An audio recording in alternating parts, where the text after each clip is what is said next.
안녕하세요. 케이크업 권종호입니다. 이번 영상에서는 29초 영화제 명예 홍보 대사로서 지난 29초 영화제에서 수상한 작품들을 추천해 드리려고 시간 날 때마다 역대 작품들을 한번 살펴보고 있는데 상당히 좋은 영상들이 많아서 커뮤니티로 소개를 해드리기도 했고 앞으로도 해나갈 생각입니다. 근데 이렇게 수상작들을 보다 보니까 좀 이야기하고 싶은 것들이 생겨서 오늘은 수다를 한번 떨어볼까 합니다.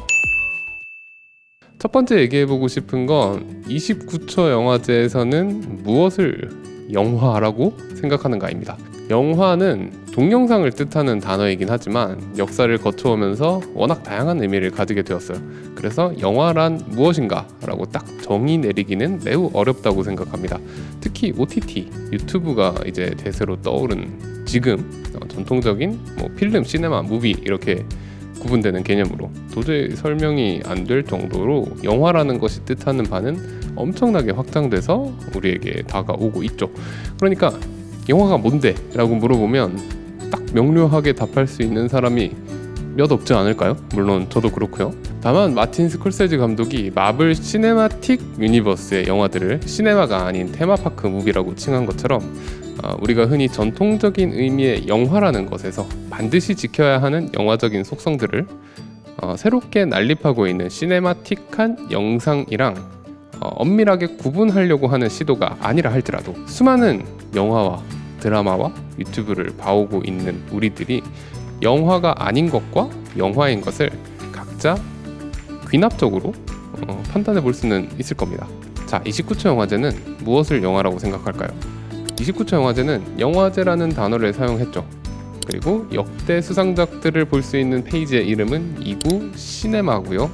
내가 영화인이다 라고 하는 커뮤니티도 존재합니다.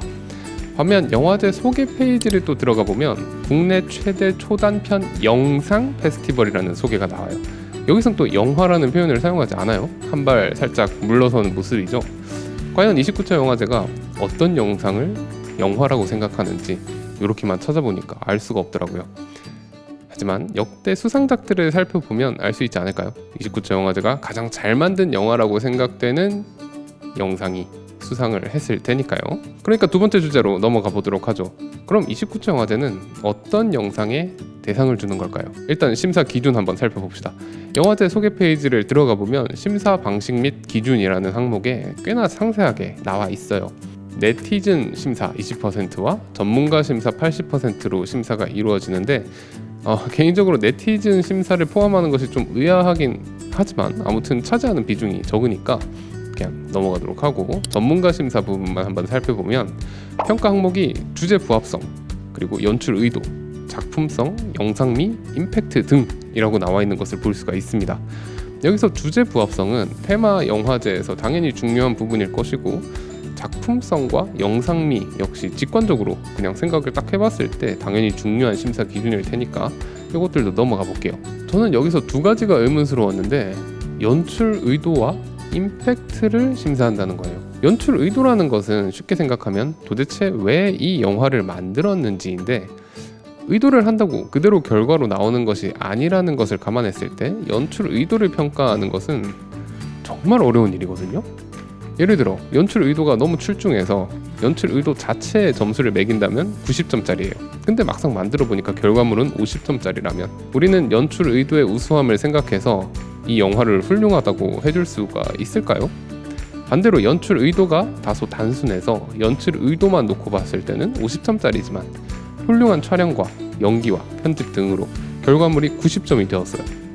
결과물을 소비하는 관객들은 재밌게 관람을 한 후에도 연출 의도를 감안해가지고 아쉽다는 평가를 해야 되는 걸까요? 영화에서 연출 의도는 연출자가 결과물이 나오기 전에 촬영 준비 단계에서 스태프, 배우 혹은 투자자를 설득할 때 상당히 중요한 부분이긴 한데 사실 최종 결과물에 대한 평가의 기준이 되기는 힘들다고 생각합니다. 그런데 연출 의도가 엄청나게 중요한 영상이 있어요. 바로 광고죠. 광고는 연출 의도가 결과물과 정확하게 일치하는 것이 목표인 영상이 아닌가 생각을 하는데 특정한 상품이나 특정한 캠페인, 특정한 기능들을 광고하고자 한다면 영상의 결과 자체가 영상의 의도와 일치하지 않을 수가 없잖아요. 따라서 클라이언트의 의도와 일치하는 영상을 만드는 것이 광고 연출의 핵심이고 클라이언트가 만족한다는 것이 내가 계속 광고를 찍을 수 있는지 여부를 결정하기 때문에 광고 제작자 입장에서는 연출 의도를 만들어내고 그 연출 의도를 결과물로 그대로 바꿀 수 있는 능력이 상당히 중요하다고 볼 수가 있어요. 연결해서 임팩트라는 평가 기준도 특이합니다. 29초라는 짧은 시간은 초단편 영화의 특성상 사실 임팩트 있는 영상을 기획하기 편하긴 한데 임팩트가 없이도 충분히 좋은 영화가 만들어질 가능성은 있지 않나 싶거든요. 사실 큰 임팩트 없이 만들어진 초단편 영화일수록 어쩌면 더 수작이 될 수도 있지 않나요? 따라서 이것도 영화라고 생각하면 좀 의문스러운데 광고를 평가한다고 생각을 해보자고요. 광고는 한번 보고 막 곱씹어 보는 것도 물론 중요하지만 일단은 시선을 사로잡는 것이 목표이기 때문에 많은 광고들이 임팩트를 강조해서 만들어지게 됩니다. 충격적인 반전이라든가 충격적인 촬영 기법을 넣는다든가 충격적인 효과음을 넣는다든가 충격적인 연기를 보여준다든가 그것도 부족하면 자막이라도 때려 넣어가지고 영향력을 행사해야 돼요. 그래야 시청자들한테 내 의도가 전달이 돼서 시청자들이 물건을 사든 캠페인을 이행하든 할 거 아닙니까? 그래서 사실 이렇게만 봤을 때 29초 영화제가 사실 29초 광고제가 아니었을까? 라는 생각을 하게 됐습니다. 근데 또 생각보다 그렇지는 않더라고요. 그걸 쉽게 알아볼 수 있는 방법이 있는데 수상작들을 살펴보는 거예요. 예를 들어 2023년 제10회 바카스 29초 영화제에서 최우수상을 수상한 최재원 감독님의 그린데이라는 작품은 제 기준에선 정말 너무나도 멋진 영상이었어요. 영상미 너무 좋고요. 좋은 타이밍에 좋은 임팩트 주고요. 그리고 명확한 메시지 전달 능력까지 갖추고 있기 때문에 진짜 제가 본 영상 중에 정말 압도적이었고 나는 이 영상이 너무 멋있다고 생각해가지고 막 만나는 사람한테 보여주고 다니고 그랬어요. 저한테 이제 29초 영화제 올타임 베스트라고 생각할 수 있는 이 영상은 충격적이게도 대상이 아니더라고요. 그럼 어떤 영상이 대상을 탔을까요?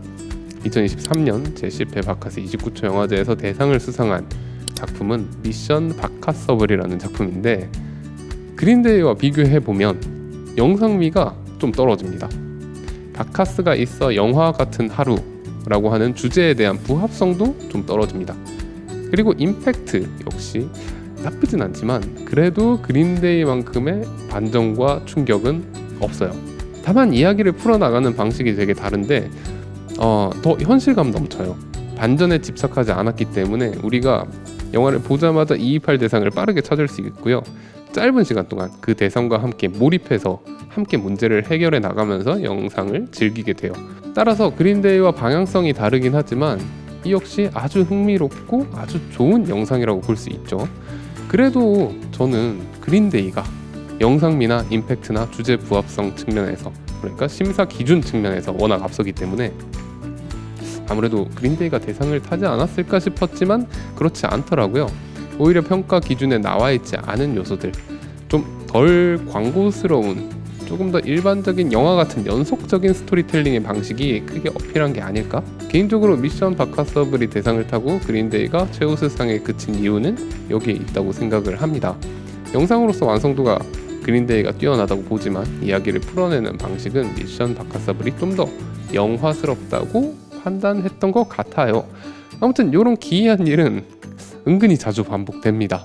2023년 제9회 신한 29초 영화제도 한번 살펴보면 대상을 받은 시간이 돈이다라는 작품과 최우수상을 받은 1,000원짜리 고백은 둘 다 정말 너무 좋게 본 작품이었는데 개인적으로 그래도 평가를 해본다면 영상미, 편집 실력, 배우의 연기력과 완성도 측면에서 본다면 1,000원짜리 고백이 더 좋은 작품이 아닐까 생각을 하거든요. 다만 마찬가지로 이야기를 풀어내는 방식으로 보면 시간이 돈이다가 좀 더 영화에 가깝죠. 1,000원짜리 고백은 어쩌면 뮤직비디오라든가 영화 예고편, 티저 같은 느낌이 들거든요. 그래서 시간이 돈이다가 대상을 수상한 것이 아닐까 생각을 합니다. 물론 이런 기조가 모든 영화제에 적용되는 것은 아닙니다. 심지어 대상 최우수상 모두 아예 영화와는 거리가 먼 애니메이션이나 스탑모션 같은 것들이 수상하는 경우도 있었고요. 다만 이제 제가 앞에 말씀드렸던 그런 사례들이 은근히 많았다는 점을 제가 집중해서 보고 말씀드리는 거라고 생각해 주시면 돼요. 따라서 29초 영화제가 어떤 영상을 영화와 비슷하다고 생각하는지 판단을 내리긴 힘들어요. 왜냐하면 모든 영화제마다 비슷한 결과가 반복해서 나타났으면 모르겠는데 일부만 그렇거든요.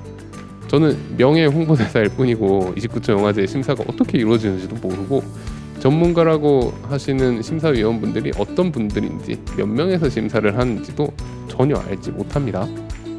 다만 완벽에 가까운 광고 영상 같아 보이는 영상들도 대상을 받지 못했고 조금 덜 프로페셔널해 보이는 이야기들이 대상을 받는 경우가 많다는 것을 보면서 그저 저의 바람을 조금 보태서 추정을 해봤을 뿐이에요. 의외로 29초 영화제는 광고보다 영화를 지향하는 것이 아닐까 하고, 개인적으로 대중적으로 상당히 유명하게 알려진 이 29초 영화제가 그러하다면 너무 감사할 것 같고요. 그리고 심사 방식과 기준에 대해서도 많은 참여자분들이 좀 더 납득할 수 있도록 친절하게 좀 설명을 풀어서 해주고, 영화제 지금 대상, 최우수상 이렇게 돼 있는데 이런 것들을 약간 뭐 영화상, 광고상 등으로 분류를 해가지고 좀 더 다양화시키면 좋지 않을까 하는 짧은 의견도 내봅니다. 아무튼 영화를 굉장히 사랑했던 했던 한 사람으로서 많은 영화제가 설 자리를 잃고 영화를 꿈꾸는 사람들이 꿈을 꾸기 힘들어지는 요즘에 29초 영화제가 더욱더 성공해서 좋은 감독님들과 배우분들의 희망이 되는 영화제가 되기를 바라봅니다. 네, 주절주절 그냥 의식의 흐름대로 이야기를 해보았지만 사실 29초 영화제를 이번에 분석하면서 생각해본 것 그리고 얘기해보고 싶은 것들이 꽤나 많았습니다. 여러분들도 혹시 29초 영화제 뿐만 아니라 영화나 공모전 등에 대해서 이야기를 해보고 싶은 내용이 있다면 댓글로 알려주세요. 지금까지 영상 봐주셔서 감사하고요. K컷 권종호였습니다.